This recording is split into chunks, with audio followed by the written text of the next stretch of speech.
ಪ್ರಿಯಾಂಕ್ ಖರ್ಗೆಗೆ ಕರೆ ಮಾಡಿದಂಥ ಅನಾಮಿಕ ವ್ಯಕ್ತಿ ಅವಾಚ್ಯ ಶಬ್ದಗಳಿಂದ ನಿಂದಿಸಿದ್ದಾನೆ. ಆರ್ಎಸ್ಎಸ್ನ ವಿಚಾರವಾಗಿ ಸಿಎಂಗೆ ಪತ್ರ ಬರೆದಿದ್ದಕ್ಕೆ. ಈ ಮಧ್ಯೆ ಪ್ರಿಯಾಂಕ್ ಖರ್ಗೆ ಬರೆದಂತಹ ಪತ್ರಕ್ಕೆ ಸಂಬಂಧಪಟ್ಟ ಹಾಗೆ ರಾಜ್ಯದಲ್ಲೂ ಆರ್ಎಸ್ಎಸ್ ಮೇಲೆ ಕಠಿಣ ಕ್ರಮಗಳನ್ನ ತೆಗೆದುಕೊಳ್ಳುವುದಕ್ಕೆ ಸರ್ಕಾರ ಚಿಂತನೆ ಮಾಡ್ತಾ ಇದೆ. ತಮಿಳುನಾಡಿನಲ್ಲಿ ಏನೆಲ್ಲ ಕ್ರಮಗಳನ್ನ ತೆಗೆದುಕೊಂಡಿದ್ದಾರೆ ಅದರ ಪರಿಶೀಲನೆಗೆ ನಾನು ಸೂಚಿಸಿದ್ದೀನಿ. ಚೀಫ್ ಸೆಕ್ರೆಟರಿಗೆ ಹೇಳಿದ್ದೀನಿ, ಮುಂದಿನ ದಿನದಲ್ಲಿ ಚರ್ಚಿಸೋಣ ಅಂತ ಹೇಳಿ ಮೈಸೂರಿನಲ್ಲಿ ಸಿಎಂ ಸಿದ್ದರಾಮಯ್ಯ ಪ್ರತಿಕ್ರಿಯಿಸಿದ್ದಾರೆ. ಜೊತೆಗೆ ಪ್ರಿಯಾಂಕ್ಗೆ ಬೆದರಿಕೆ ಕರೆ ಬರ್ತಿದೆ ಅಂತ ಹೇಳಿದ್ದಾರೆ.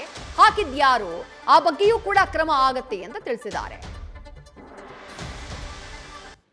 ಬೆದರಿಕೆ ಕರೆಗಳು ಬರ್ತಾ ಇದ್ದಾವೆ ಅಂತೇಳಿ ನನಗೂ ಹೇಳಿದ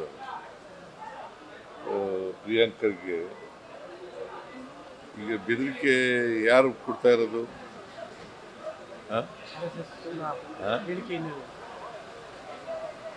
ಈಗ ಅವ್ರು ಏನಂತ ಹೇಳಿರೋದು, ಸರ್ಕಾರಿ ಜಾಗಗಳಲ್ಲಿ RSS ಶಿಬಿರಗಳನ್ನ ಅಥವಾ ಅವರ ಚಟುವಟಿಕೆಗಳನ್ನು ಮಾಡಬಾರದು ಅಂತ ಹೇಳಿದ್ದಾರೆ. ತಮಿಳುನಾಡಿನಲ್ಲಿ ಮಾಡಿದ್ದಾರೆ, ಹಂಗೆ ಮಾಡಿ ಅಂತ ಹೇಳಿದ್ದಾರೆ. What is wrong in that?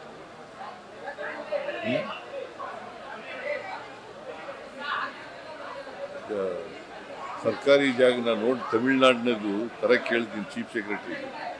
ತಮಿಳುನಾಡಿನಲ್ಲಿ ಯಾವ ಥರ ಮಾಡಿದ್ದಾರೆ ಅದನ್ನ ಆ ಥರ ಇಲ್ಲಿ ತರಿಸಿ ಅಂತ ಹೇಳಿದ್ದೀನಿ. ನೋಡಿ ಬಂದ್ಮೇಲೆ ನೋಡ್ತೀನಿ ನಾನು. ಅದೇ ತರ ಬ್ಯಾನ್ ಮಾಡ್ತೀರಾ ಸರ್? ಅದೇ ತರ ಬ್ಯಾನ್ ಮಾಡ್ತೀರಾ ಸರ್?